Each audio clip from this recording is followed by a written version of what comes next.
dropping things now. Welcome to the Missouri Freedom Initiative. It's the 20th of February, 2022. Do you know where your Canada is? We're going to talk a little bit about Canada tonight. We got a bunch of people joining us. We have, let's see, then this is on the Discord side. We have Scott, also known as Ganai. Jimmy D is with us. Liberty Revolutionary, also known as Caleb. And Peter, and also Rebel Cry. On the YouTube side, I'd like to say hello to those of you who have joined us. Hey, Travis is in the house. We have Gary Ride, Rhino76. Let's see. Mad Mom Anon 2, Resin Nun, and Deborah. So welcome to everybody. And give us a 5x5. Let us know if you can hear us okay. That would help out a great deal, because it really sucks, because we did this once before. I was like 10, 15 minutes into a podcast only to find out that people couldn't hear anyone else, just me. So if you guys can let us know if you can hear us. Caleb, say a few words if you don't mind. I'm just flipping through the chat right now, seeing what we got a 5x5 from Sheraton Farmer. Okay, gotcha. Okay, Rhino Sheraton's 76. with us. Susie, hey, welcome back, Susie. And Mary Provence. Okay, awesome. Okay, guys, I'm going to start out tonight. I'm just going to kind of do a couple of minute thing here and talk a little bit about why we do what we do in Missouri, and say what we do in Missouri. What is the Freedom Initiative? What do we do in Missouri? Why are we different? And that's because there's grassroots organizations like nobody's business throughout the state of Missouri watchdogging the government of Missouri. And most of them popped up in the last year. Ours is a little bit older, but there are others that are older than ours. For instance, Ron Calzone's Missouri First. What do we do? What do we do as these organizations? What we do first and foremost is we promote really good constitutional legislation. Another thing we do is we watchdog the politicians. We publicly shame them as much as we can when they actually do something unconstitutional or wrong. So we do that a lot. Jody Grace's group is doing this too. But more than that, what we do is we actually keep Missouri a great place to live, to work, to raise your kids, literally by joining together in common cause. And that's for liberty.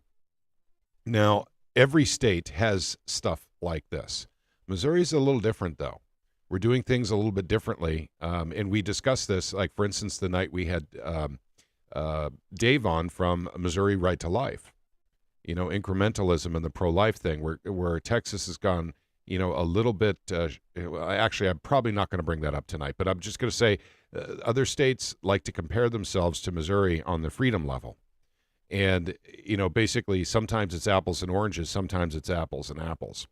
But today I spent some time on Twitter, and we talked about, you know, it's about Canada. I want to talk about Canada because this is why we do what we do in Missouri, is to prevent this sort of thing from happening in the United States. And we think about it on a micro level, the microcosm, the state of Missouri. But if there's enough states that think the way Missouri does, and watchdogs their state legislators, that actually gets good legislation done in their states, then those states can band together and affect change, positive change on the federal level. As individuals, we can't affect change on that level. So what happened on Twitter today was I made, you know, and I don't know how much of this I could say on the big old YT without getting in trouble. But all I did was I said, you know, there's a possibility you could apply for asylum with an American embassy and see what you could do to get across the border. And these are people who are unvaxxed, right? Because if you're vaxxed, you can travel. You can go where you want to go. And it just kind of started blowing up the Twitter account. And it's still going right now. And we're talking about this has been going on for like 8-9 hours now. It's great. It's great to see and everything. In fact, it was so heavy that Twitter shut down my account temporarily, making me confirm who I am because the unusual amount of activity on the account. Because normally we just don't get, 100,000 likes, on Twitter content. So what's going on in Canada is going to affect the United States. Therefore, it's going to affect Missouri. So I thought we'd talk about that a little bit and how it got to the level it did. And it's all about socialism. Now, we'll talk about Missouri tonight, too, so don't worry about that. We will discuss a little about Missouri, but let's talk about socialism for a second, how it crept into the lives of the Canadians, and how they may or may not have been aware of how that socialism works and the type of control it ends up exerting over the people of Canada over time. In 1997, the guns were taken away in Canada. Not all of them, but most of them. And the same thing was going on in Australia, roughly the same time period. The Commonwealth was getting rid of their guns. That's not happened here in the United States. But what it did is it opened a Pandora's box for all kinds of mischief and totalitarianism. Now, if people in Canada could conceal carry, do you guys think the cops would be doing what they're doing right now in Canada? I don't think they would. What you doing?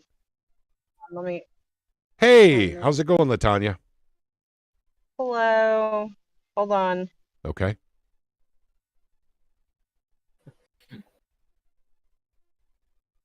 But no, I really, some of them might try, but it wouldn't wind up going too well for them. Yep. Beer flu, all over these beer flu mandates. That's what this whole thing in Canada is about. The people said no. And so it's time for the government to make the people hurt enough to say yes. That's exactly what they're doing. And it's it's a standard recipe for, socialism. Go ahead. Another thing too that happened. So amongst all this, when he declared those emergency powers, so when little Castro decided to declare those emergency powers, the Parliament was kind of having a meeting to decide whether this was actually legitimately he was able to do this. And in the process of that, he said, well, that's dissent. So we're going to cancel I'm going to cancel your meeting. Yep. Little Castro. Yeah. Guys, I mean, if you guys care to do it, look up Turdo's speeches on YouTube or, anywhere, any social media platform. This guy's a tyrant, and he doesn't even hide it. It's really that bad out there. So here's the thing. A lot of police and most of the military have stood down. They do not want to play in this particular sandbox. What's happening is they're finding planes in Ottawa that are UN planes. They're clearly marked UN, which is stupid in itself. Why don't they come in unmarked planes or chartered planes? We have them in. Go ahead, Latanya. We have them in Utah too. Okay. I had a friend message me yesterday. She asked me why the UN would be in Utah. I have no idea. I'm still trying to get more information on it. What's in Utah besides that massive, massive NSA data center? Oh, I didn't even think about that. Yeah. Because I doubt they're all, sunning on the beach in Salt Lake. They're probably having something to do with data collection. Data collection is key, and I want to talk about that tonight, too, because that's what Canadians are facing, too. They're going into the social credit scoring system faster than the United States is. By the way. Yeah, go ahead. Anybody who's here that happens to be in Utah or hears this, go ahead and lobby your legislature out there to cut off the water supply to their server. Yeah, and do something. I mean, make some phone calls. Make arrests. Stir the storm. This is what we do, guys. Just for the purposes of education, their server, their server out there runs through millions of gallons of water a month just because they need to keep them cool. Otherwise, they burn up. And also, the power supply also comes from the state of Utah. So you can lobby your state or other options that I do not recommend. The server goes away. It's not a bad idea. I'm going to email her that. Okay. I'm going to talk about dropping a few of the illusions that some of us may or may not have right now about whether or not we're on government lists. And Travis has talked about this. We've talked about this for years on Truth, Money, and Freedom podcast, but we also have a lot of new listeners. If you are watching anything on YouTube that is subversive to the federal government, you're on a list. if you're, doing anything on the internet or on your phone, as simple as watching, for instance, alternative media, you're on a list. So if you do a podcast like I do, you're on a list. Go ahead. I'll proudly take my place on that list. Yeah. And so let's not have any illusions that we're not on lists. We're all on lists. But you know what, though? You know what? That should embolden us. We have skin in the game now. If we want to keep America free, we cannot bury our heads in the sand and say, well, gosh darn it, if I don't participate, they won't know about me. And then they'll leave me alone while they're torturing my neighbors and their kids, because they watched an episode of Glenn Beck. I'll just cower in my house and they'll leave me alone, those jackbooted thugs. That's not the way to think. That's not the way to live. And that's certainly not the way to be a good neighbor. So what is going on in Canada is coming here eventually. Now, we could put timetables on it, but since it was surrounding a truck rally in Canada, and we have a truck rally coming here to the United States, it's already started actually, we can assume we can expect some type of government activity surrounding the New Freedom Convoy here in the United States. Travis has a good idea. Travis has mentioned on his channel, it's probably best for them just to stay home rather than participating in stopping traffic, stopping commerce, and basically giving the government the excuse to literally put handcuffs on them and march them off to a jail. So the idea is very simple. If we want to protest the federal government, we stop being productive, period.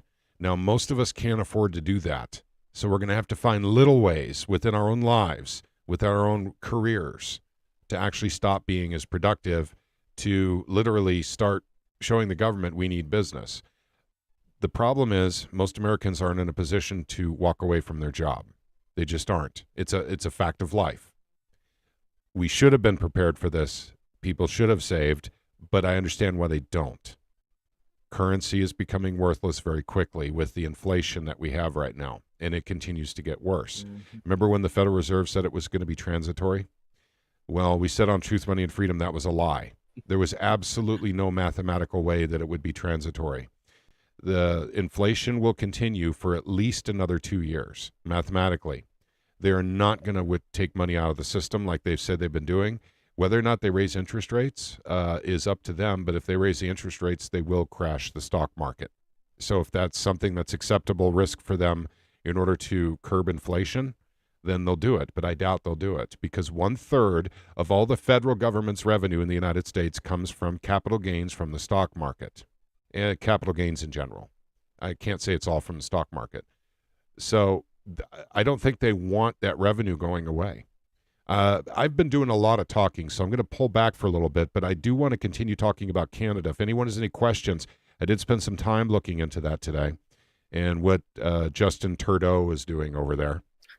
And Castro. Yeah. And the fact that the police are officially hurting people. These are peaceful people. These people are not rioting. They're not breaking windows. They're not destroying property. What they're doing is apparently they do have weapons. Their weapons are literally banners and flags and words of freedom. And those are very dangerous weapons in this day and age, apparently, especially in Canada. Just like January 6th, which was a warm-up to what's going on in Canada right now, we are a threat to the government. They have a plan. They have an agenda. We are not playing very well for them, and that's what they're upset about. Okay. Hey, Go truth ahead. is treason in an empire of lies. Yeah. And there was another thing, too. The Ottawa police, I believe it was, that a few days ago had posted that someone threw a bicycle at one of their horses. Turns out, with all the footage that came out of it, it was an old lady that they trampled with a horse in a wheelchair. Or no, it was a walker. Yeah. And so, and by the way, that's one person we know of. However, they have literally taken, there's an old guy that was literally just holding a Canadian flag on the side of the road, and they got him for trespassing. And now, did the owner of the property call on that man? No. The police stopped and said, "Do you own this land?" And he said no. There was no complaint. So all he was doing was standing on the side of the road with a Canadian flag, and that was enough for them to arrest him. and take them off to jail. Guys, it's happening. The worst case scenario, Canada has fallen. They've fallen to, people say that communism's too strong a word. I use it because of the negative connotation. We could at the very least say it's a fascist dictatorship. Why do I say fascist? Because Trudeau is actually making an enormous amount of money from the pharmaceutical companies right now. Enormous amount of money. So is his family. They're heavily invested in either directly or indirectly into an enormous amount of pharmaceutical, just say concerns.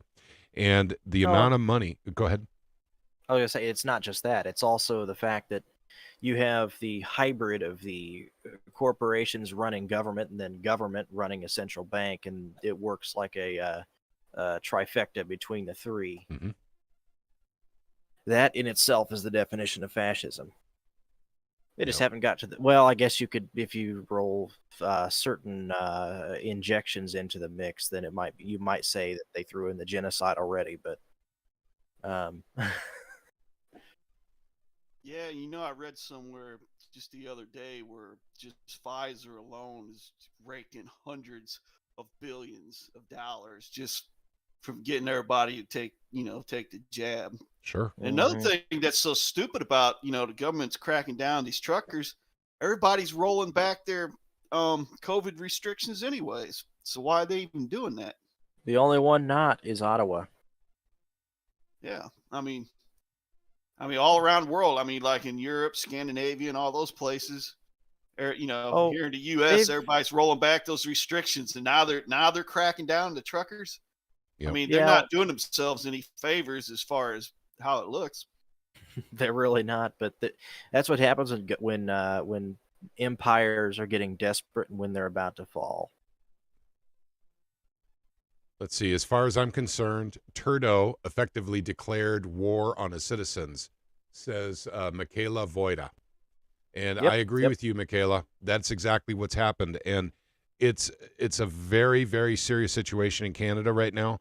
We can't play this down. We have to make sure people understand that literally they've gone into martial law. Now, the only thing that's missing right now is literally tanks and, armaments from their military on the streets. But they've militarized their police departments in Canada, much like we have here in the United States. So the UN people, it looks like they're bringing in UN soldiers right now. Now, we can't 100%, ironclad guarantee that's the case, but it's really starting to look like that right now. Caleb, any thoughts on that? Well, it wouldn't surprise me at all. I know those would be great targets here in the U.S. But I've seen photos of the UN aircraft moving in. I haven't seen many photos of troops, but that could be just they're disguised as the regular police there. Another factor in that too is a couple of points to make. Well, first off, even according to the UN, international law, if you want to consider that legitimate to begin with, by their own standards, then what they're doing is actually an act of war against the population. Well, especially since what they're at is technically civil war. Remember the Ottawa police chief? Don't forget that. What his speech about what they were doing out there in the streets with the cameras.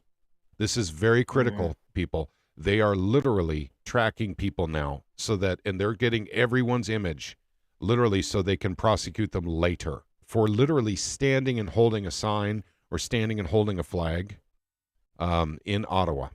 Go ahead, Caleb. I have also gotten information from people that are up in the area, from someone who knows people in the area.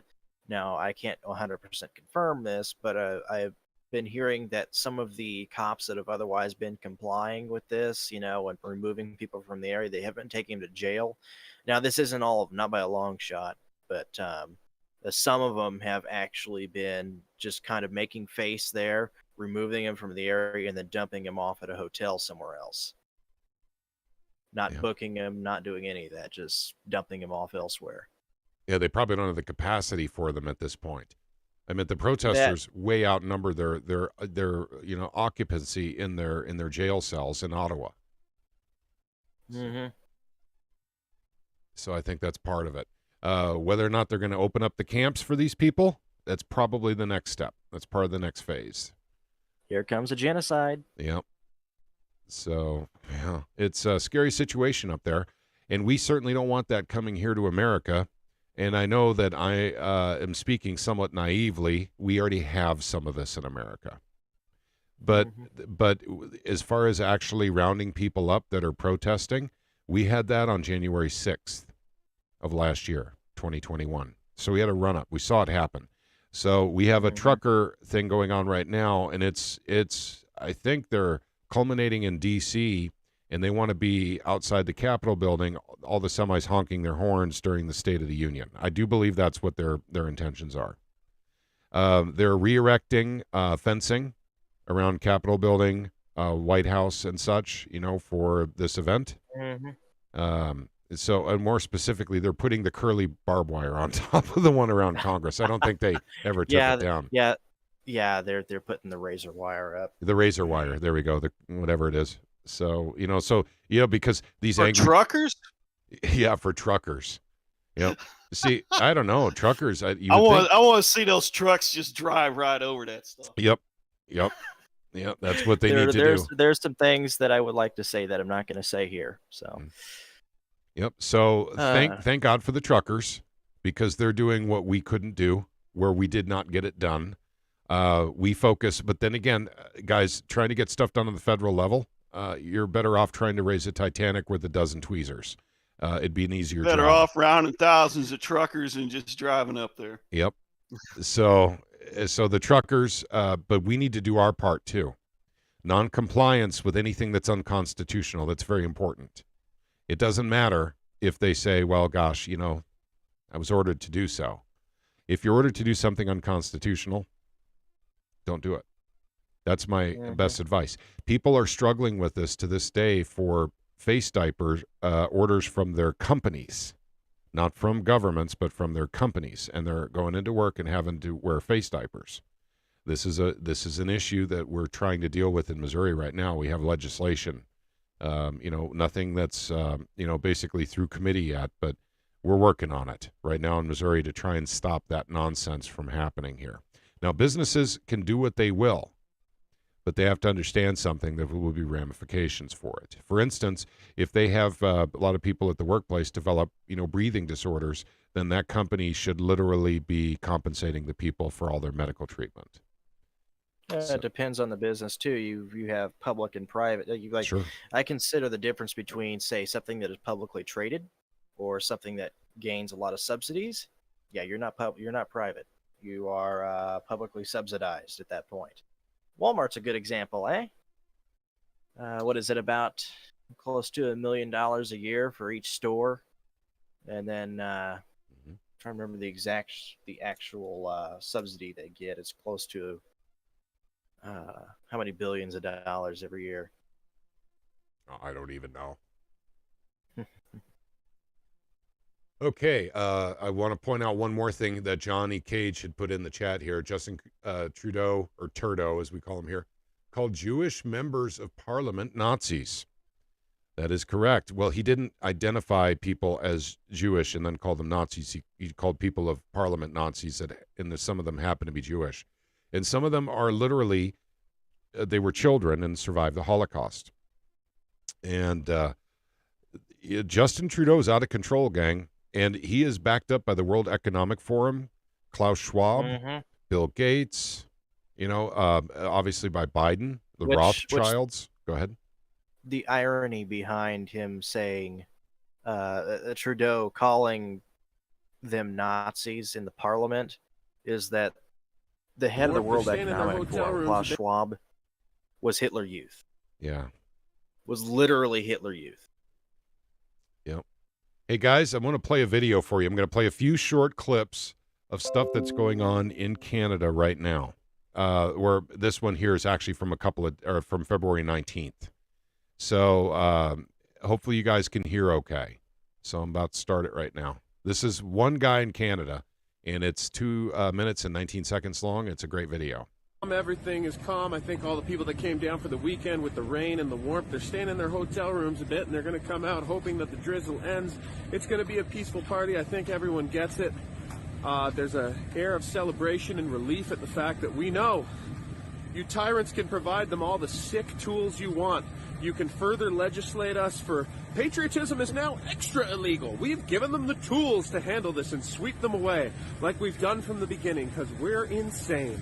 Because we're insane, purchased by pharma, purchased by foreign interests, not at all looking after your people, instead marginalizing them, not letting them work, not letting them get access to public assistance, admitting that you're doing this to make life horrible. I'm not hearing so we any jump into audio. your nightmare of an experiment. You're not hearing the audio? Okay. Wait a minute. Never mind. I get it now. Oh, you're getting it now? Okay. Yep. Hopefully everyone else can hear it. To save us from a virus that is on par with the flu and getting less deadly every day. And if you do go back to that Wuhan fridge and you release something more deadly, we're not going to blame our freedom. We're going to blame you and China and the public health officials who never listen to doctors, to genius doctors, that against conflict of interest, actually the opposite of conflict of interest. They were actually punished for holding up scientific values, and Byron Bridle standing up in the face of all of it. He's just a 1 in a million character with a 1 in a million IQ, and he had the bravery to stand up and say, you have absolutely no argument. You've got a lot to be held to account for, one of them being you ignore treatment. You stand in front of that camera and you try and make an excuse. I don't know who you're trying to convince, yourself, your conscience, for banning us all from society and making children wear masks, making children commit suicide with your sick lockdowns that all your measures combined, the Hopkins study said, lowered all death by 0.2%, and that doesn't even factor in the 5 times the amount of people that died while you fixated on one bar graph of how many COVID deaths. We don't care about how many cancer screenings got delayed or how we killed your CD8 cells or your tumor checking cells, and now cancers are going through the roof. We don't care about any of that. They were motivated to destroy our society, and you did it, and now you're going to be held to account for it, and now you're scrambling. You're going to give tools, but the craftsmen are patriots. The ones who have to carry out and be the bagmen for your evil deeds are not going to do it, and we're going to support them, not you. It's all coming to an end. You're very scared, and we get that. But guys, it's over. Just start running now. Don't drag anyone else down with you. Okay, I really, really like that one. I'm going to play a few more here real quick. This is all stuff going down in Canada. Well, I seen a video online, so I thought I'd come checking out for myself, and here we go. United Nations plane right here in North Bay. I wonder where all those cops in Ottawa came from. And there's no snow on it. It just snowed last night. Yeah. Okay, and then one more. Coffee, okay? Why is the camera in my face right now? Are you here partaking? You walked right up now. to You're me. in the red zone. I'm scared. I want to go for a coffee down there. Okay. Can I go for a coffee? People still being arrested right Do you now. live in this? No, You're I not don't live excluded here, from that. but I'm Where do you live? Alberta. Time for you to leave. I can't even go down there for No, coffee. no. Go grab your You're stuff in the and red leave. zone right now. If you don't leave right now, you will be arrested. Do you understand me? I can't go for a coffee. Grab your stuff, because if we see you, we'll be patrolling all day. We see you again, it'll be different. Leave. I tell you. Take your camera and get out of here. Do you understand that? I'm walking away. Walk away. Your phone doesn't need to be in our face when you're walking away. Go. My phone. Are you gonna walk, Yes, or are you gonna get arrested? I was Go walking now. away. Get out of here. Oh my goodness. Hope you can go to sleep at night. Okay, guys, that's an example of losing the freedom to travel. It's happening in Canada right now. Ottawa is off limits to anyone who doesn't live in Ottawa now. It's not a joke. It's going on for real. That actually was filmed today. That's just one example of what they're going through right now. And the cops, basically, a lot of them, guys, we know this, a lot of these cops have actually stepped down. In fact, the Ottawa police chief stepped down, and then some guy took his place. And I wish I had access. We could, here we go, watch his speech real quick, at least part of it. Get rid of that. And this is all happening. This is all going down in Ottawa, Canada right now, gang. I am from independent media. So I was in the crowd yesterday. I was unfortunately hit with some pepper spray. I just have a question. There's some video cameras that the police are using and some news outlets are reporting that you're gathering intelligence with those cameras. Can you elaborate, like, if the protesters at this point retreat insanity. and go home, are they going to be getting sort of repercussions down the road? Or are you going to be sort of actively pursuing the people that you've been sort of documenting and filming who are still out there protesting? What are your plans after this, after the protest is over? Thank you. It's a great question. And the simple answer is yes. If you are involved in this protest, we will actively look to identify you and follow up with financial sanctions and criminal charges. Absolutely. This investigation will go on for months to come. It has many, many different streams, both from a federal financial level, from a provincial licensing level, from a criminal code level, from a municipal breach of court order, breach of court injunction level. It will be a complicated and time-consuming investigation that will go on for a period of time. You have my commitment that that investigation will continue, and we will hold people accountable for taking our streets over. And could I just ask one more question? Can we ask a question to Mr. This Aida? concludes the media availability. Ceci conclut le point de presse. Merci. Okay, notice how they ended that particular press conference there. That's important to note, too, because tyrants don't like to answer questions. We have one called Joe Biden here in the United States. So when you're talking about financial sanctions against your own people for standing, literally holding a sign in protest, once again, they're not rioting, they're not destroying, anyone's property, they're not depriving anyone of anything. They're not preventing people from shopping. I mean, they're just standing on sidewalks, holding signs, showing their discontent with Justin Trudeau is all they're doing. And so what he said here is very important to drive home. They are shutting down these people's bank accounts. They're capturing their images with cameras. They are verifying. They're shutting down their bank accounts. They can't go to work. They suddenly their whole livelihood ends. Literally ends. Go ahead. The other thing, too, is they're not just shutting down their bank accounts. They are actually stealing the funds out of them and transferring it directly to the Bank of Canada, which government. I do believe it's actually they're splitting it or something. I don't know. Yeah, we haven't heard the ratios exactly on this. What it is. So, but they are literally confiscating all of their money. The spoils of war. This is a war for them. Exactly. And it is literally the spoils of war. And the middle class are the most likely to go out and demonstrate. And so it's another way of eliminating the middle class in the country of Canada is what they're doing, in my opinion. So there's a run on the banks. Kayla had pointed that out in the YouTube chat. Thank you for that, Kayla. That is true. It's actually happening now. People in Canada are extracting their cash from the banks. I do expect sometime tomorrow there to be limits on withdrawals in Canada because I don't think they've implemented anything like that yet, but it is coming. Let's see. But you know what that tells you, though? At least everybody's aware of what's going on, man. If they're all running to the banks. Yep.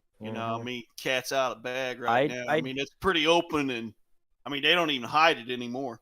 Nope. I will say one thing from other sources that know people up there.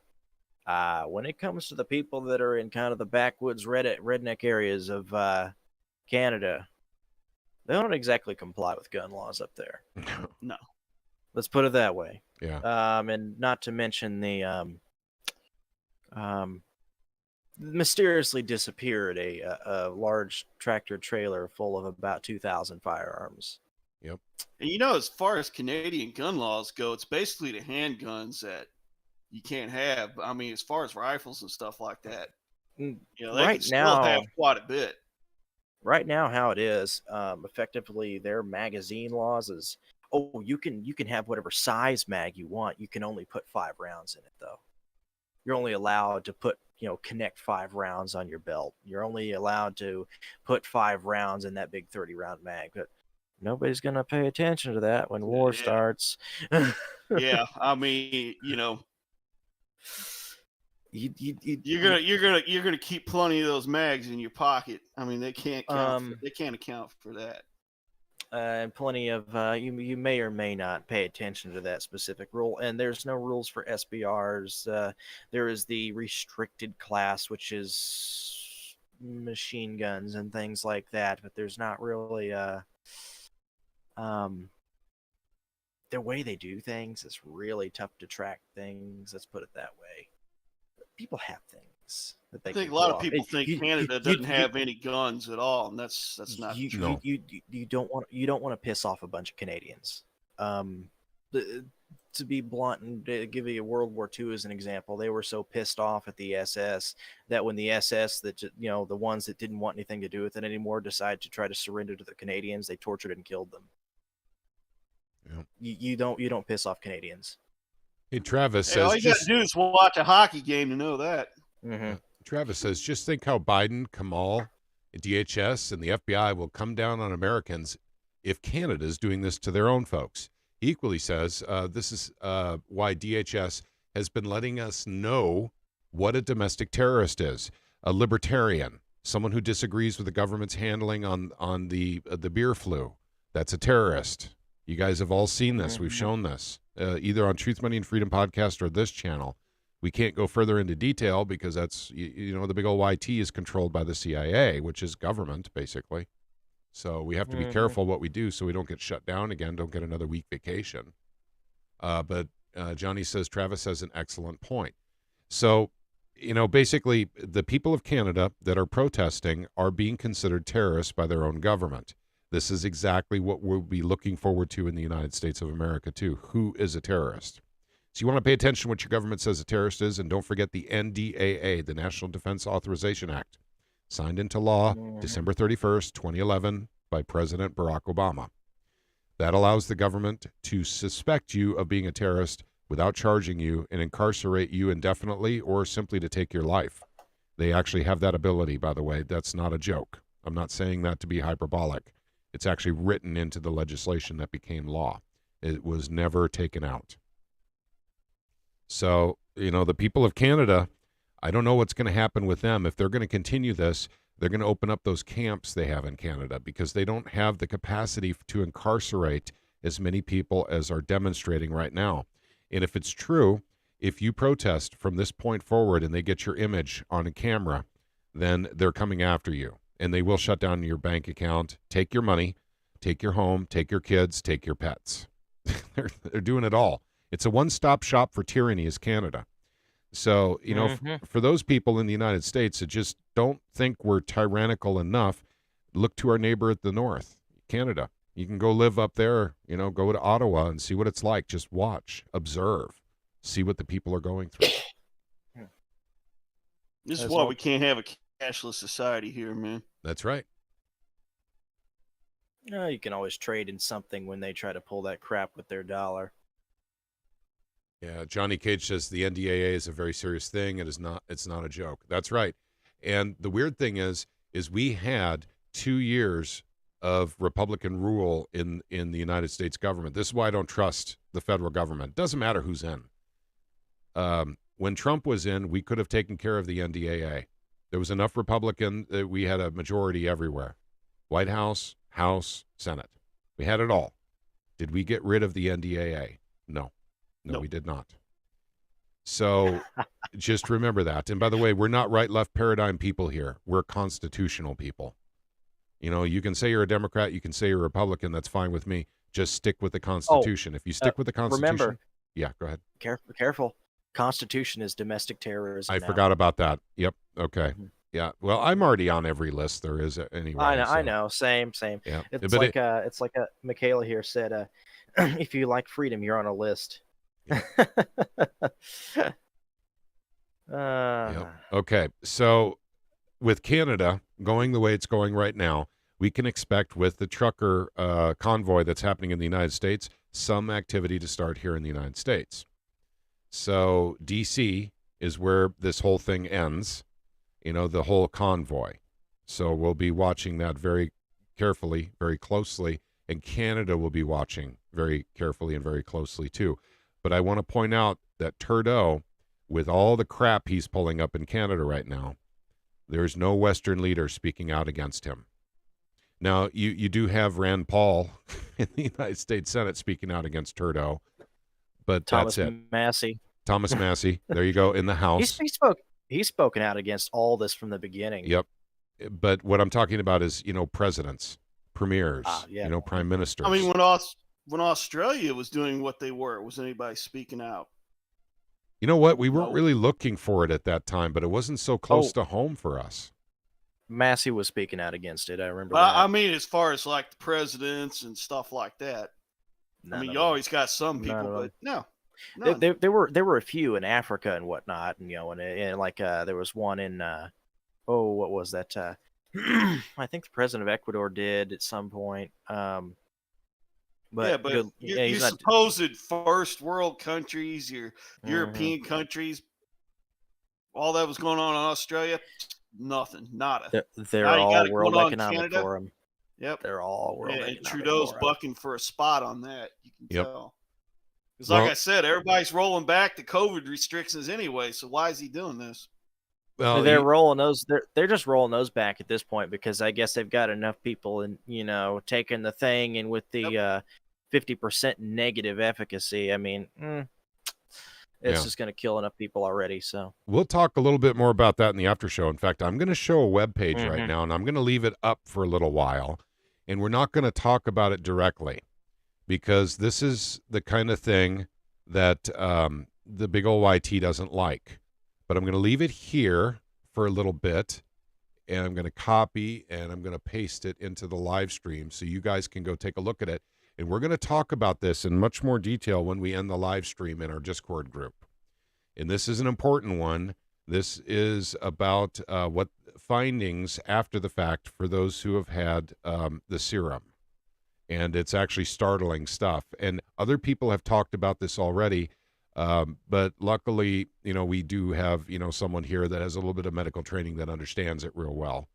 And so we will talk about this in depth after the live stream is over in Discord, as our normal, wrap up party when we do that sort of thing. So anyone who wants to talk about this particular article that you're seeing on your screen right now, please come into the Discord after we're done live streaming.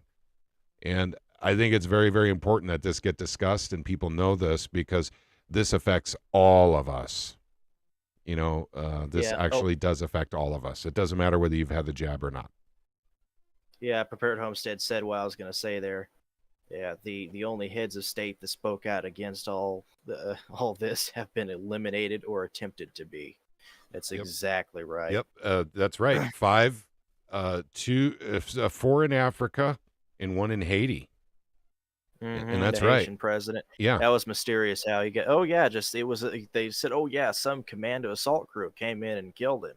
That's when well, and they were speaking English. What country was it where that president had a papaya tested? With the I think Tanzania. Tanzania. Okay, there you go. I think so. Yep. I know the Nigerian president was taken out too for some weird reason. Okay. Just died. Go ahead.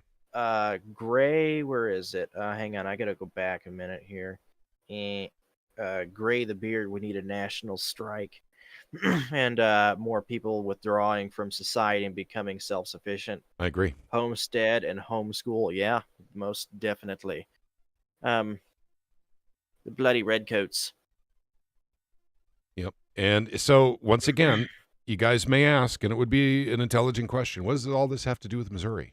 Why is the Missouri Freedom Initiative talking about what's going on in Canada right now? Well, that's because we need to prevent something like that from happening from our state government. Any legislation that gives freedom back to the people is good legislation. It doesn't matter what it is. I mean, if you look at Bill Eigel in the Senate, he's running like 25 pieces of legislation this year, and all of them give a little bit of freedom back to the people. He knows what he's doing. It's incrementalism. And so anything that gives freedom back to the people is a good thing. Anything that takes power away from the government is a good thing. And there's I'll be talking to Mike Moon this week about a bill that he has because I'd like to enhance it a little bit. And then maybe we can turn it into, the death by 1,000 cuts. The micro nullification bill is what I'd like to call it, but he's got to make a couple of changes. I read the bill thoroughly. And so that's something that we're looking into right now. I'm working on all kinds of stuff with the state guys, some stuff I can't talk about at this point in time, but there's freedom fighters all over the state. And that's what I really want to talk about in regards to what we're talking about with Canada. There's a lot popping off in Jeff City right now. Yes, there is. There's a lot going on there right now. And then also, too, I'd like to announce, first of all, if you haven't gone to Casey Rich has a new YouTube channel called SAPA Central. And he's covering SAPA news as much as he can anyway, with every state in the union that's currently carrying that legislation. And yeah, I just did something on Wyoming. Yep. So there's Thank you. Three SAPA bills going on there. Yep. But what's new since our last live stream last Sunday night, and Kayla is in the YouTube chat right now, and that is very exciting. Two things happened. Number one, there was an amendment to the South Dakota Second Amendment Preservation Act bill to literally raise the fine from $1,000 to $50,000. That's Missouri strong. Thank you very much, Kayla. I know that your organization had something to do with that. So, but also, too, it passed out of committee. So that has also happened since we did our live stream. So, if I remember correctly, I'm pretty sure she told me next Tuesday it's supposed to be up, unless that was some. Is that their first debate on the floor house? No. I think it was the floor vote or floor scheduled for floor. Okay. Do you know, Casey? Yeah, here's the deal. Last week he had 2 times it was on the House floor, and I think it was like a first and a second reading. So actually, what I was planning on doing, I think I'm going to try and do a live stream this Tuesday, because I don't know if it's going to go to an actual vote. I mean, if it was like here in Missouri, if this is the 3rd time on the floor, it would probably go to a vote. You'd have your first reading, your second reading. But I don't know how they do it. You know, every state's a little different. But I think I want to do a live stream. I mean, if there's any audio or video or anything of this, I think I want to do a live stream. And if it's actually there to go for a vote on Tuesday, then, you know, we got the lot. Because, I mean, that's going to be a little piece of history right there. Because if it gets through the House and they get through the Senate, it's going to be the 2nd state in the United States that actually has SAPA legislation with teeth. So I kind of want to do a live stream on Tuesday, because if it goes for a vote and it passes, yeah, I want to be there for it. That's going to be a little piece of history right there. You betcha. You're going to have a Yuba-Tubathon, eh? Yep. Yuba-Tubathon, yeah. Like I said, Patrick, you got to help me get the thing set up. I almost got set up except for my camera. Okay. All right. Yep. I'll get you. Yep. Well, after I don't know if it'll be tonight, but tomorrow we'll get you all maybe set up. Kayla might know if you can get audio or video on that. At least if I can get audio, that'd be great. Then we can just do a live stream, and whoever shows up, in the chat or whatever. It all varies state by state. So some get audio, some get video, some get nothing. Right now, I don't know if it's going to be an actual vote or what they're going to do, because twice they just kind of moved it, you know, to the next day or whatever. I think they had, because it was kind of weird. I actually had, the first time it was on the House floor, I had something that showed there was a first reading, and then I couldn't find that later on. So it just said it was, you know, moved to another date. So it's been twice they've moved it. They've had it on the floor. Tuesday will be the 3rd time. I'm thinking they got to put that thing up for a vote this time around. But like I said, I don't, you know, if it was in Missouri, they'd be doing that. 2:22 at 2 p.m. There's a lot of twos there, Kayla. There's some kind of numerology going on here, I think. Yeah. Hey, let's see here. Travis said Canada's martial law emergencies act, in quotes, is rather weak. U.S. could do a lot more of martial laws enacted here. So Rabbit said, but I don't think they're going to call it martial law. Yeah, we'll call it a police action. Oh yeah, the problem is that regardless of what they call it, people here are going to see that as an act of war. It's not going to go well. Okay. And they know that too. They know they're outnumbered and outgunned. Serena Cunity, the name of the channel is SAPA, SAPA Central.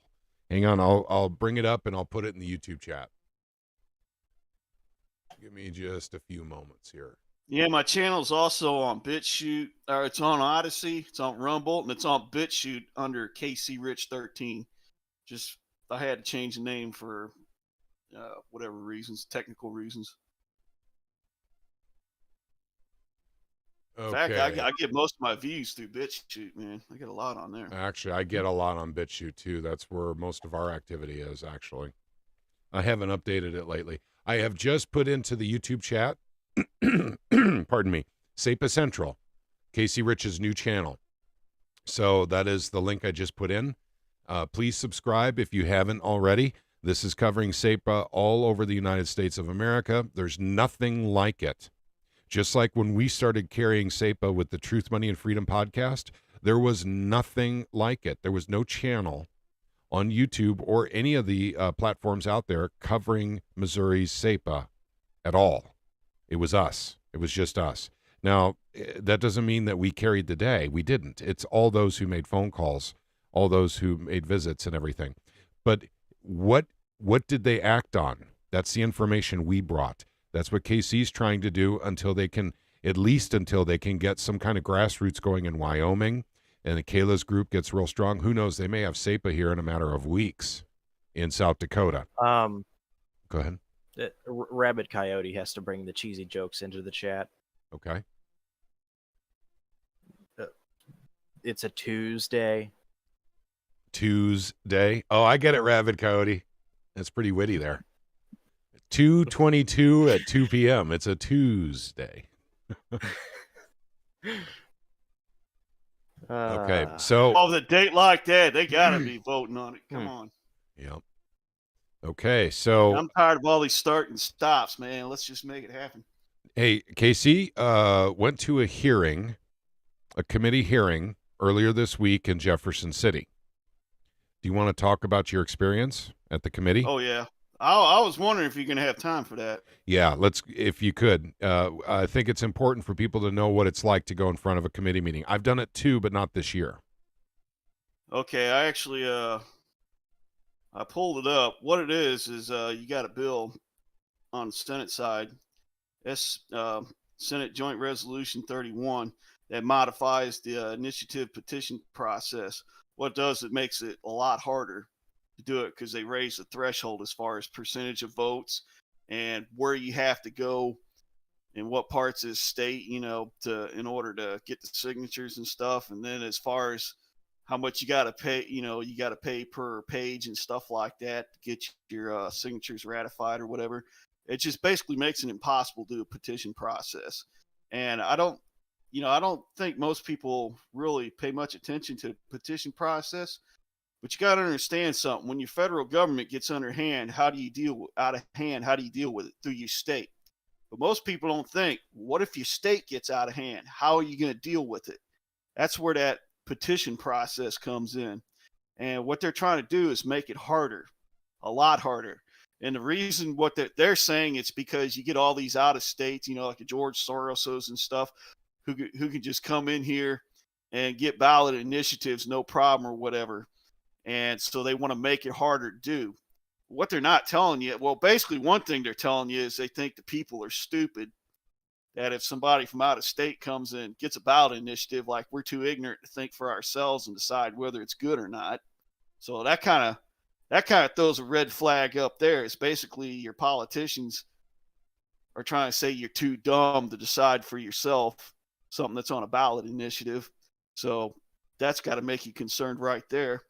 And the second thing is they're not telling you by raising that threshold, they're making it, it's hard to know. If anybody's ever tried to do a ballot initiative, I don't think anybody has probably ever done it on just the average citizen level. Usually it takes, more corporate help or something. Because like I said, it's that hard to do. And yeah, I was there. I testified. What was kind of strange though, when I testified, normally, you're only given like so many, like a couple of minutes or something to speak, and that's it. And that's what I was prepared to do. But I'll be honest with you, they actually let me talk quite a bit. And I basically got up there because, Bob Onder is the one who was sponsoring this SJR 31. And there's another Senate joint resolution too. And the chairwoman actually sponsored that one. So they both had them both at the same time. But I'd actually went to Bob Onder's office, and I was going to go in there and actually talk with him about this bill, because I didn't just want to go down there and say, yeah, I'm against it or whatever. I wanted to speak with him and see where he was coming from with this or whatever, and if we can kind of discuss it. But, I went there and I talked to his aide, Nick, and I gave him my phone number and email to contact me, and they never did. So, had to be there for that. And that was the first thing I brought up when I did my testimony, and that kind of shut him up. He never even said a word. So I just took him right out of it.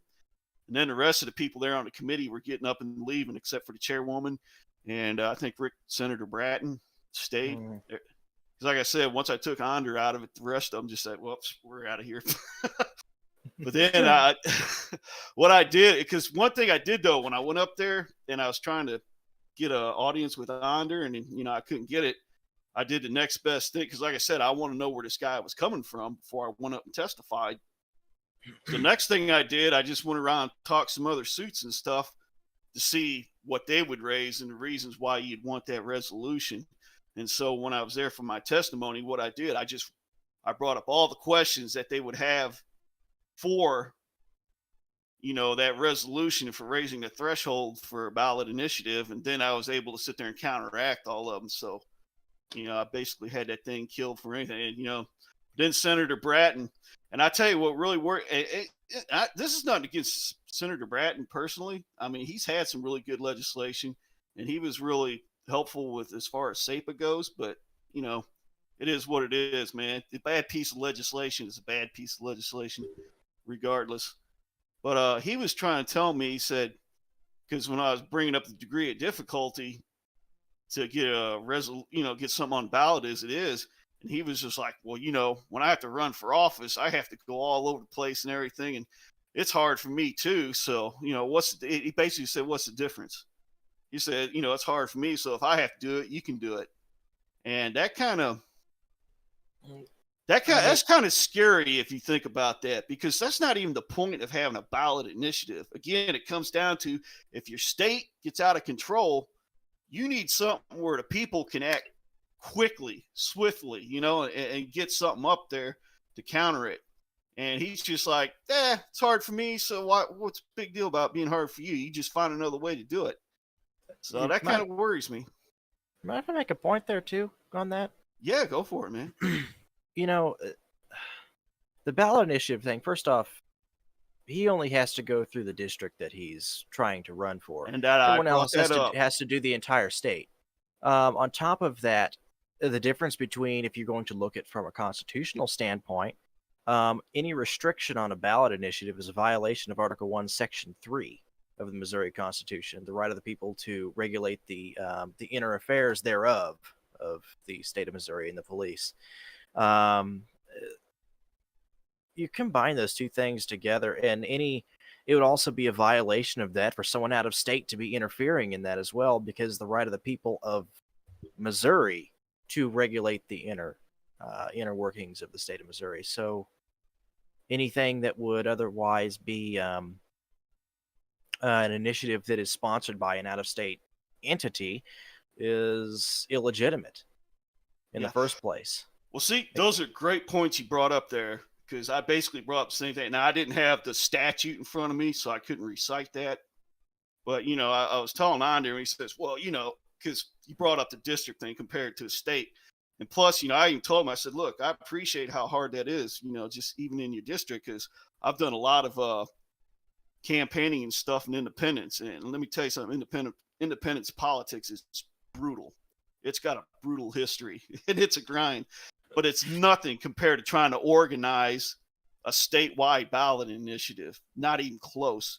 And plus, again, forget all that stuff like you brought up, man. Just the fact, and the one thing you brought up about the out-of-state entities that come in here, and where there might be, now what was the word you used, Caleb?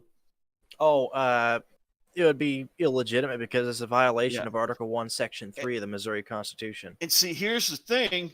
When I was talking to these other suits, they were bringing up ideas how we can work with this as far as like doing hearings and stuff. That's not going to shut the ballot initiative, keep it from going to a vote, but bringing it out in the public, in the open, where you can discuss stuff like this.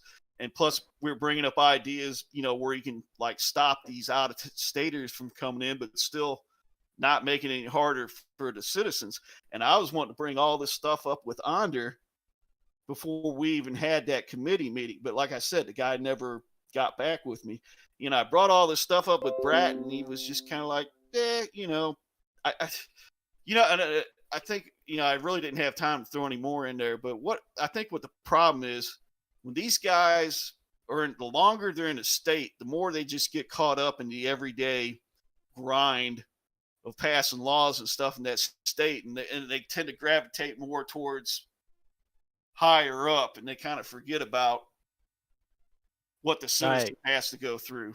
I have Article 1, Section 3 pulled up right here. It says, Section 3, powers of the people over internal affairs, constitution, and form of government, that the people of the state have the inherent sole and exclusive right to regulate the internal government and the police thereof, and to alter and abolish their constitution and form of government whenever they deem necessary to their safety and happiness, provided such change is not repugnant to the Constitution of the United States. Yeah, so basically, I mean, our ballot initiative is how we counter state overreach, just like we use the state to counter federal overreach. And what they're doing is, if they pass the, by trying to pass it, and plus one of the things they said to me is like, well, this is going for a vote. And I'm like, yeah, I understand that, but just the fact you guys are even bringing this up, it shouldn't even be. You know what I'm saying? They shouldn't even be trying to mess with our ballot. And the fact they're doing it just kind of tells you about, they care less about us and more about, concentrating power within themselves. And plus, the way they're going to get to put it on the ballot, everything they're doing is working right around in those halls in Jeff City. They ain't going to have to go to every little district around the state and try and organize people and stuff, because it's all right there for them. And I also brought that up. And that's when, and I told him, I said, it's a lot harder for us. And I think that's when Senator Bratton got a little upset and started saying, well, I've had to, get elected in my own district. But then again, what does that have to do with the ballot initiative? It has nothing to do with that. Nothing to do. That's why I didn't bring up me campaigning in independence. It doesn't matter how hard that is or how easy it is. It has nothing to do with the reason that we have a ballot initiative. I mean, what he brought up was just as irrelevant as during the Supreme Court hearing, where they're trying to bring up how hard it's going to be for officers to do their job if SAPA, stays on. And what did they say? They said, what does that have to do with the constitutionality of SAPA? And that was basically the same thing. I was trying to argue with Senator Bratton. Is like, who cares how hard you have to work to get elected? That's got nothing to do with our ballot process. Yeah, that's the thing. People in general, and then the employees themselves of government forget that government itself doesn't have rights. Yeah, exactly. Government doesn't have rights. None. Arbitrary entities don't have rights. Yeah, but what they're trying to do is, with this ballot process, by raising the threshold, they're taking that power from us and putting it, basically giving themselves rights and taking ours away. Because I tell you what, when I first went in there, I just wanted to stop that bill. I mean, if they'd have come up to me and said, hey, you know what? We're pulling this bill. We're canceling it. I would have said, yay, great. We're done. I'll move on to the next thing. But now, after sitting there talking to him, and the way Senator Bratton brought up, like, hey, man, I got to work, get elected and stuff too. Why is it going to, what's going to hurt you? You guys just figure it out. That right there makes me realize that not only do we got to stop these resolutions that they want to put up for a vote, we actually need to make ballot access easier. We really do, because you look at the logistics of trying to put something, as you as a citizen, you only got so much money or whatever. It actually needs to be easier. Whatever angle it is, even just running for an office even needs to be easier, not restricted. Hey, something else I brought up in that hearing is because I said another reason why you need a ballot initiative is you basically got two parties, Democrat and Republicans.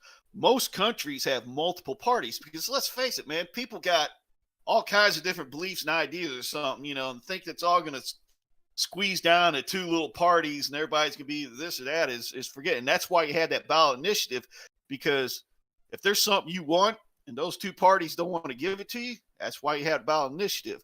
If those two parties want to push something on you that you don't want, you fire back with that ballot initiative. And by them raising that threshold, they're taking that power away from you.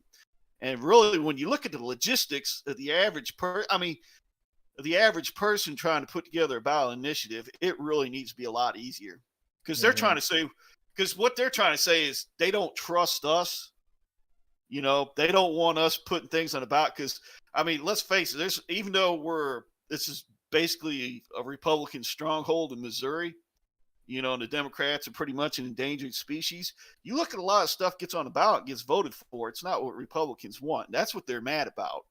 But I'm looking at it like this. Hey, it's not about your party or the other party. It's about what the people want, about we the people. You know, you just got to live with that stuff and deal with it. And what they're trying to do is take that away so they can push their party politics, whether the people want it or not. Because it's already concentrated in two parties. And those two parties are trying to beat each other up, see who can win.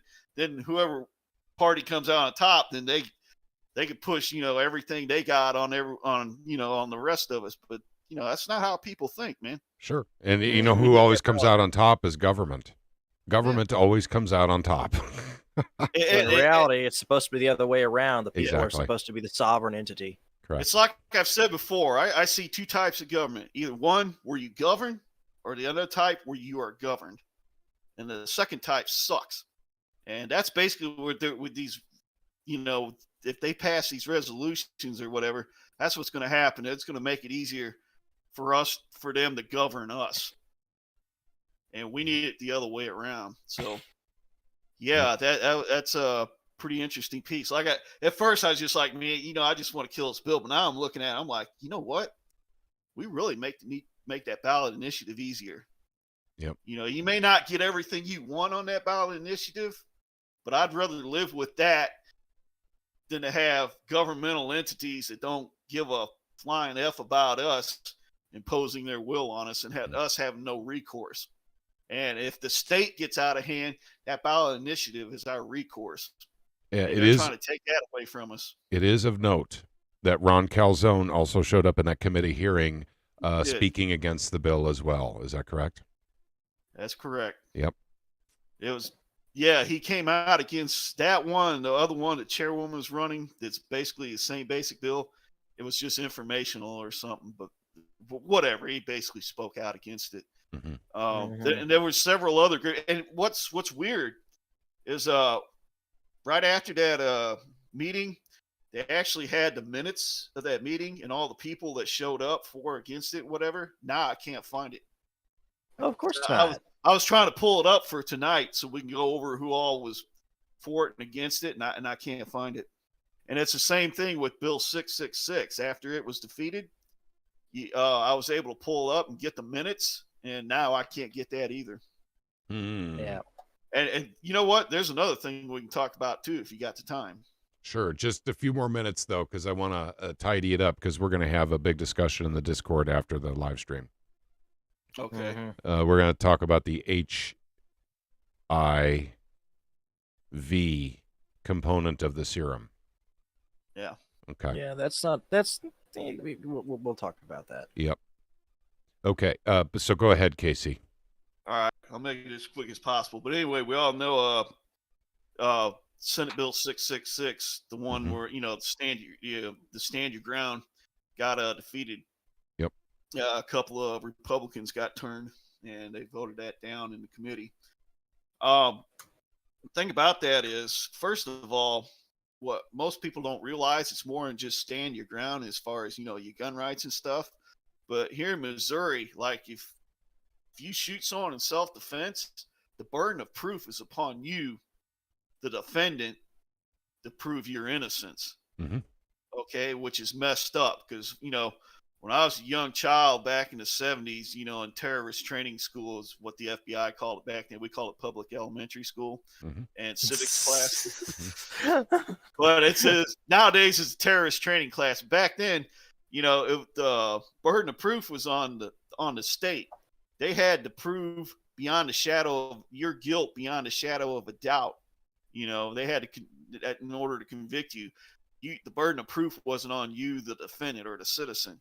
But now, when it comes to, you know, using a gun to defend yourself, that's how it is in Missouri, and that's messed up. And the great thing about this bill is it's going to flip that back to where the burden of proof would be upon the state. And so there was a bunch of people that showed up against that bill, and one of them is, get this, Patrick, I'm sure you'll like that, the Stoddard County prosecutor. He was there. Okay. And now the Missouri Sheriff's Association wasn't there, but they have a sister organization called the Missouri, some kind of sheriffs or something. And basically their sister organizations working hand in hand, but they showed up, and a few other groups like that. And they all came out, you know, against that. And again, it got voted down in committee. But basically what the thing is here, the reason why these guys are showing up is because they want to keep the burden of proof upon the defendant. And they want, you know, they don't want that switch back to them. And so now we got the sister bill of 666 over in the House. That's House Bill 2118. And that's your boy Jared sponsoring that. And Jared Taylor. I found out I guess it was Wednesday when I was up there. That has now been, as I went up to Leskovo's office, the Speaker of the House or whatever. So that's actually going into the, hang on, let me, I think I got it pulled up here real quick. That's going to the Special Committee on Government Oversight. That's where they sent that bill to. Oh, and guess who chairs that? Who? That's your boy. That's your boy Jared. Okay. So, all right. Excellent. So I think this thing will probably get its day. I would imagine. So that's good as far as that. As far as when they're going to do it, I don't know yet. So, you know, I done talked to Ashley, you know, his aide, and I said, man, look, y'all got to let me know as soon as possible when this thing comes up, because I'm going to be there to testify. But I am hoping that the Stoddard County prosecutor comes back. I imagine he will. I imagine he wants to kill both these bills. You know, I mean, this is a guy who the DEA gave an award to a while back, so you know he was making them some money as far as you know, what do you call that? Confiscation and stuff like that. Keep forgetting the name for it. You talking about oh gosh, darn asset forfeiture. Yeah, asset forfeiture on the so yeah, that's probably what that award was for. He was probably making them some bucks. But anyways, hopefully he comes back. Hopefully those sheriffs that sister association comes back. And it'd be great if I could get to talk as long as I did, although something tells I don't know. But the thing is, being Jared Taylor's in there, we should be able to get a heads up on when this is going to come down. And how they're going to do it as far as how many minutes we get or whatever. So it'll really give me a chance to put my stuff. Caleb, man, you ought to bring your ass down there, man. Oh, I finally have my vehicle working as it needs to, and I'm just dealing with stuff here at the house at this point. But I need to squeeze out there. I think you need to come down. I think we'll just kidnap you and take you there against your will. Yep. Caleb in the halls of Jefferson City. Yeah, I do need to make my way out there, though. I really, really do. It's kind of irritating that I haven't been able to get out there. Man, I think this would be a great one for you, dude. Yep. Hey, guys, I'm going to point out, Travis says he's asking for any thoughts on the Constitutional Convention question on the Missouri ballot in November. Now, I didn't know it got to the ballot. So it's Constitutional Convention as in suggesting that the federal government have a constitutional convention. Correct. Article 5, which at this point, it's a useless endeavor. Yep. I think it's a completely useless endeavor because no matter what you do, everything you do that the people try to put together has to go through the House and Senate and has to get a 2/3 vote. and then the states have to approve it and ratify it. Well, you're not gonna get anything good out of that. In fact, you might actually get some destruction to the Constitution. Yep. Well, I've always thought that. So yeah, I agree with you. 100%. We don't have the time. We're going tyrannical too fast. Constitutional conventions, the last one took 2 years. So, I don't think we have 2 years to straighten up our house in D.C. No, we really don't. And it's not worth the time because they don't care. They will do whatever it takes to shove through things that will destroy further. I mean, it was bad enough in, what was that, when was that last one that they put that last amendment in? I can't remember for the life of me. Hang on just a second. I will pull it up. I have a Constitution app on my phone. Okay, while you're doing that, I'm going to let everyone know there will not be a live stream next Sunday night. The reason being is I'll be out of town. My mom turns 83 on the 22nd. And so I'm going up to Minnesota for basically a birthday for her. And so what I'm thinking, and by the way, I'm not going up till Friday. So what I'm thinking is we're going to try either Thursday night, and if I can't do it Thursday night because of work, we'll probably do one on Monday night after I get back. So it won't be next Sunday night. We won't have a live stream. So, but as always, there'll be reminder emails. If you're not on the email list for, the Missouri Freedom Initiative, please go to our website. Sign up on the email list. It's right at the bottom, scroll down, to the bottom of the front page there. You can sign up and get notifications of when we're doing live streams. And basically all other crucial information that we send out goes out that way too. Also, I always put out a YouTube reminder generally at least 4 hours before we do a live stream. So if you guys are subscribed and if you ring the bell, if you hit the notification icon, you guys will find out that way too. So, but at any rate, that's so either Thursday night, and if we can't do Thursday night, it'll be Monday night of next week will be our next live stream. And I have a sneaking suspicion we're going to have a lot of stuff to report on for DC, for Canada, and for Missouri. So that might be a slightly longer stream. Okay, Caleb. Oh, I'm just looking through this. So Amendment 27 was the last one, and it was limiting. By the way, this was originally proposed September 25th of 1789, but it was ratified May 7th of 1992. And it says no law varying the compensation for the services of senators and representatives shall take effect until an election of representatives shall have intervened. In other words, you can't change their pay without them approving of their own pay. Yep. That's the last thing they did. What do you expect them to do now? Mm-hmm. And that was something that was kicked out. I'm pretty sure that was either an Adams or a Madison suggestion back in 1789, and then they were like, we're not doing that. Okay. And Travis says he thinks it could be a disaster too, a Pandora's box with a constitutional convention. And I agree at this point in time, we have to look at state sovereignty at this point. I mean, we've gone too far down the road, we're going too fast off the cliff. And the states, it's every state for itself at this point. But, but we don't think that way. I mean, look, we certainly want the states to get SAPA. The people have the right to self-defense. And Casey Rich is doing that. He's helping out, as much as he can, as one man, basically to support as many states as possible with their SAPA movements. And so, that's states need to work on, basically the rights for their people because the federal government's taking them away. And if you have law enforcement in the state that you live in that will not succumb to the federal pressure, then the quality of your life will be significantly better. Not to put too fine a point on it. But I'll tell you what, unless you guys, and by the way, and thank you very much for the well wishes for my mom's birthday. I do appreciate that. I'll let her know everyone on YouTube said happy birthday to her.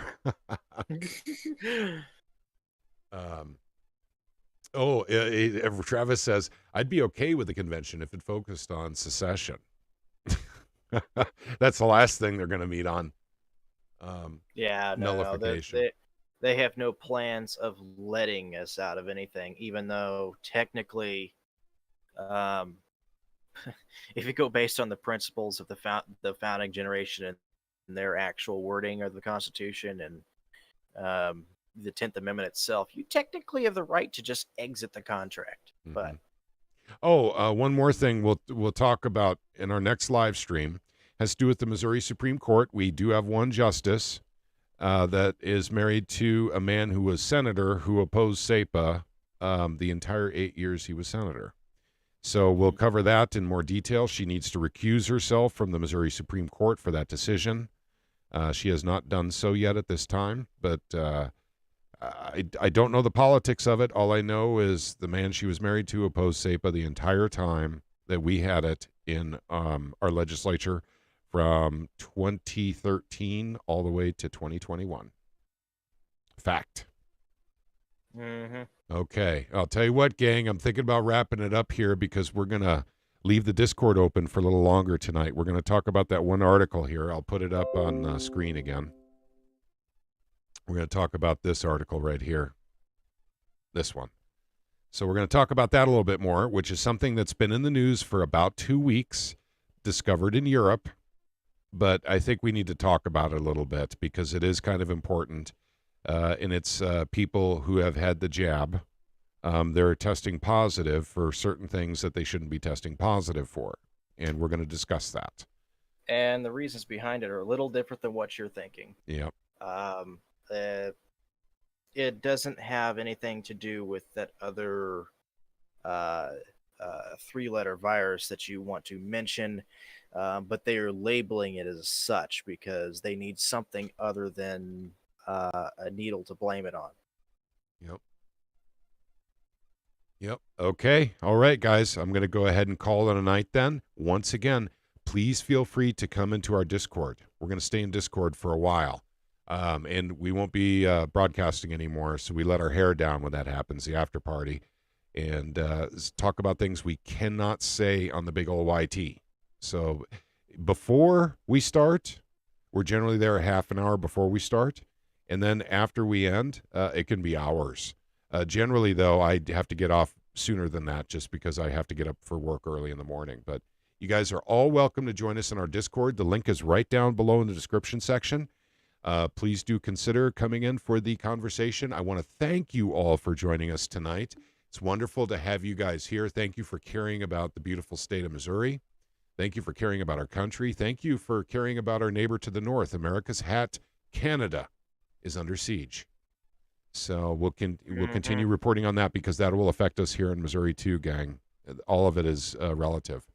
Okay, thank you for watching again. You guys all have a wonderful evening. Have a great week ahead, too. May God bless each and every one of you and every single member of your family. Pray for the people of Canada, please, gang. We'll talk to you soon. Auf Wiedersehen. Thanks for watching. If you like what you heard, spread the word.